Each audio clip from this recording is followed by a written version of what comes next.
components and principles of successful trading that I may not be aware of.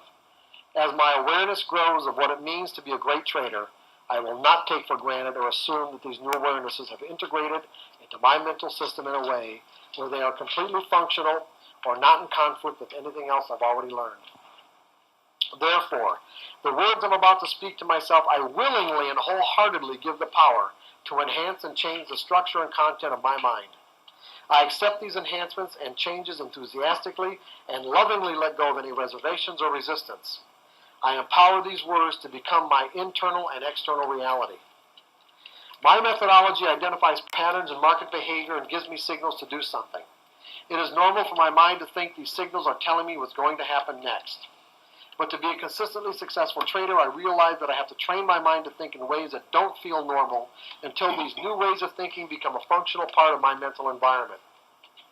During this process of integration, I may find the rational part of my mind in one way or another arguing for knowing what's going to happen next.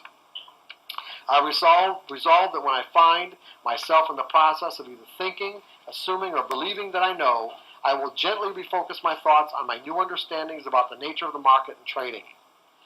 What I know now is every trader contributes to the overall behavior patterns of the market, and therefore everyone who trades is a market variable that has the potential to confirm or invalidate any pattern and any signal.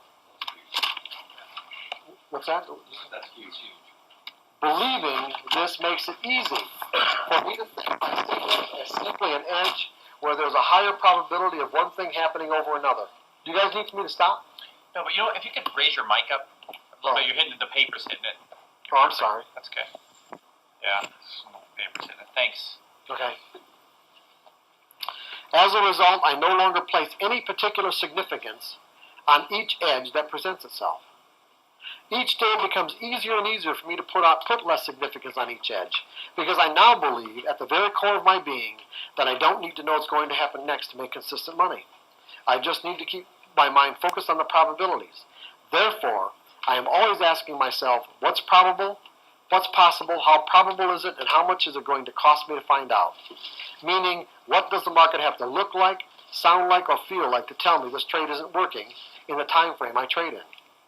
I know now that every market moment is truly unique regardless of how similar it may look or feel to something I've already experienced. Therefore, every time I find myself connecting what is happening now in the market with something that is already in my mind, I will actively disconnect the two, my past and the present moment, and refocus my thoughts on the fact that anything can happen.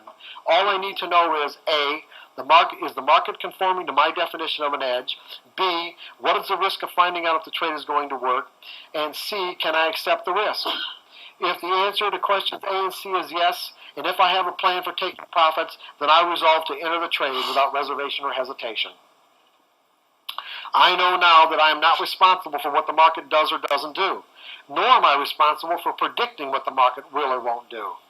What I am responsible for is making sure I'm in the most conducive state of mind to be able to objectively perceive what is possible from the market's perspective and behave in a way that is consistent with my objective of making consistent money. Therefore, I resolve to pay attention to the quality of my state of mind by asking myself, am I in the best state of mind to be objective and trade without the susceptibility to making an error? If not, then I resolve not to take the trade or scale back in a manner that corresponds, or I resolve not to trade or to scale back in a manner that corresponds with my diminished capacity.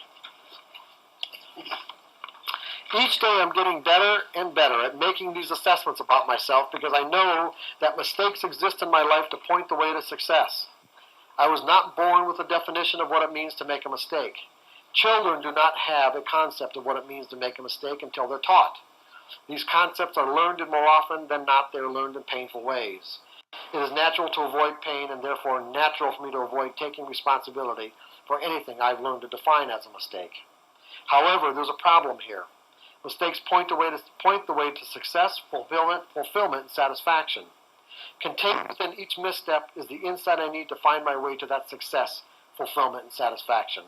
If I continually avoid making the connection between my perception of information, the actions I take as a result, then I will likely stay in a cycle of emotional pain and dissatisfaction, wondering why the world seems to conspire against me. I resolve that it is now time for me to reverse any cycle of pain and dissatisfaction by accepting my results as a true indication of my level of development. My goal is to make myself into a consistently successful trader. The process of doing so has several steps, but most importantly, Jake, it has a first step. And that first step has to be consistent with my true level of development. Where I am right now, not where I would like to be or assume I am, based on what I would rather not face about myself. To find that most important first step, I have to be willing to stop beating myself up. I have to be willing to truly accept that I don't need to be perfect, but at the same time acknowledge that every outcome is a perfect reflection of my level of development. I resolve and give myself permission not to have to prove anything to anybody, especially with my trading. I just need to give myself permission to learn. I willingly and wholeheartedly give myself that permission now, knowing that by definition anything I need to learn does not yet exist inside of me. Otherwise, I wouldn't need to learn it, which means that I am not yet the person I'm about to become.